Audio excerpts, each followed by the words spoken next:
A very warm welcome back to your latest industry recap. From an airline eyeing potential merger efforts to some exciting news surrounding the 787 and route adjustments. Why not begin with IndiGo to be flying even more 787s than initially signed for, this following a new agreement at the end of February being reached with North Atlantic Airways. In an agreement that was actually first announced at the end of 2024, the pair agreed that one unit would begin flying with the Indian carrier in early 2025.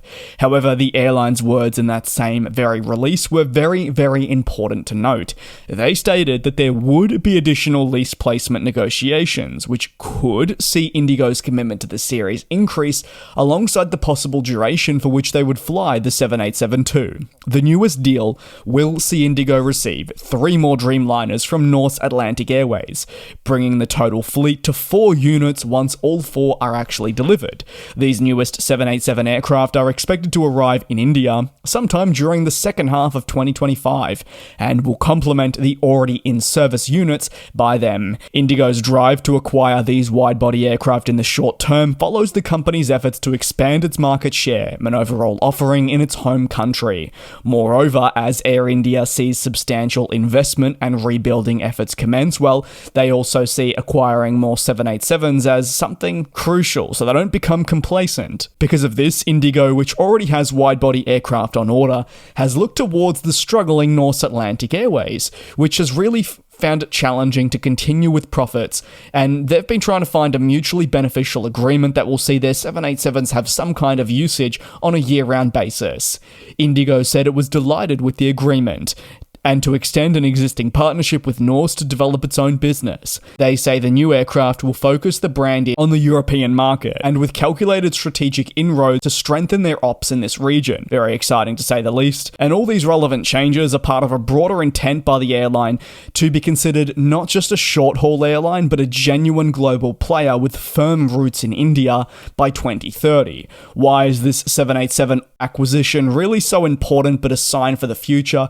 Well, if you're unaware, IndiGo has actually signed for the Airbus A350, a purchase directly with the plane maker, not meant to be on a lease, with up to 100 planes as part of the deal. But with deliveries expected to start in 2027, and you and I knowing a thing or two about delivery delays that may push this out further, getting these wide-body planes in, even if it is only a handful from North Atlantic Airways, will help it really begin the long-haul operations it has an interest in sooner rather than later. All very exciting for them, and I'm keen to see how people view the 787 ops, and eventually with the introduction of the A350, say by 2035, where does IndiGo actually stand on a global scale, and certainly in comparison to the rebuilding Air India. Over to the next story. Sun Country Airlines, a prominent part of the US aviation sector, has stated that mergers and acquisition could be on its radar in the future. While the current base plan does not necessarily involve this strictly, the idea of merging with another company or seeing further consolidation remains likely.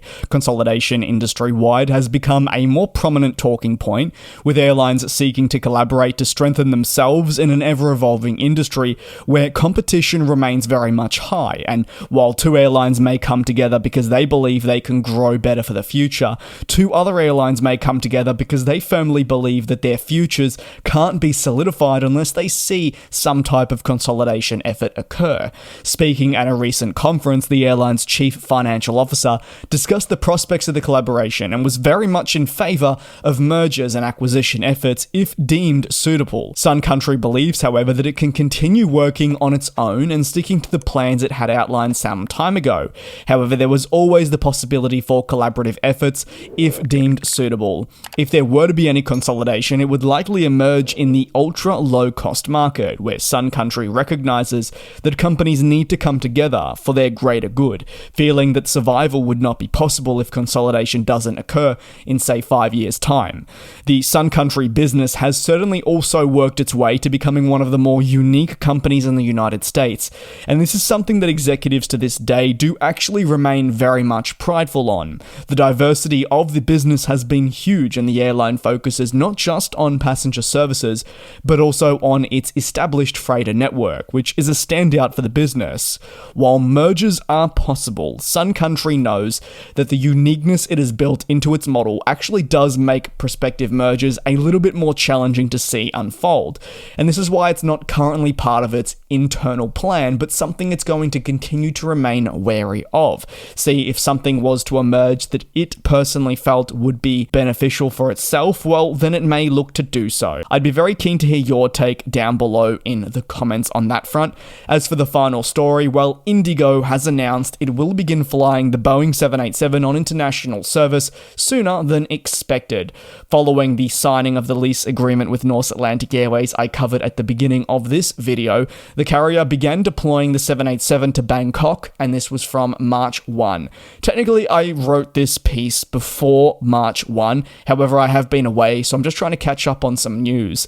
Delhi to Bangkok is the route segment that is going to welcome on the 787, with customers really also to get a look at the newly featured IndiGo Stretch product, which is considered premium. The Indian market is undergoing rapid transformation and a growth period, and as such, airlines from this region are attempting to meet all available demand to the best of their ability. Thanks to growth, IndiGo hopes not to lose market share over the long term, moreover actually gain it, and believes it has a really important role in the coming year. The 787's deployment, like I said, will start to Bangkok. However, by mid-summer of the northern schedule, you can actually expect to see that some of these Dreamliners will head to European locations, something that I mentioned before. 787 again remains a short-term solution for the airline's plans, and really their long-term ambitions, which involve becoming a genuine global company by 2030. As part of these ambitions, the company has several next-generation planes to enable connectivity to more international markets, with deliveries beginning in 2026 and 2027.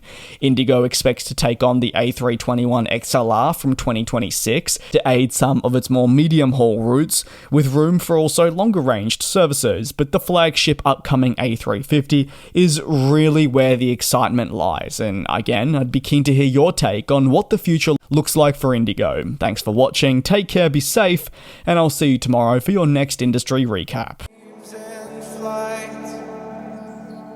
And we'll fly.